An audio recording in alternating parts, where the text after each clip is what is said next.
Barselona Real Madrid 2-0 hisobda yutmoqda do'stlar va do'stlar La Liga chempioni bo'lmoqda Barselona va bu o'yin haqida gapirgim kelmayapti, chunki o'yinni ko'rganlar biladi, bu даже o'yin emas, какой Real просто tashavordi bu o'yinni.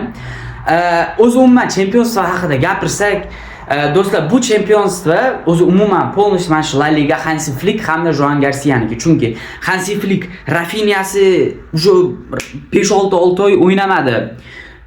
Lewandowski уже qarib ketdi, Ferran Torres, Yamal qanaqadir problemalar bor. Barselonaning boshidagi qanaqadir ego bilan problemalar, lekin Flick Inigo Martinez ketishi, Gerard Maldinini zashtaga qo'yish, xullas nima problem bo'lsa ham Flick hal qildi va takoy easy yutib ketdi desak ham bo'ladi bu La Ligani va ikkinchi albatta Joan Garcia. Joan Garcia Barselonaga imенно kerak payti dahshat sevlar bilan shu chempionstani qo'lga kiritib bermoqda. Uni buni qo'ying. Men bugun prosta El Clasicodan keyin Valverde bilan Chouamenining revanshi bo'ladi degandida, shunga qachon bo'ladi shuni aytib o'rasizlarmi, iltimos? Campeones.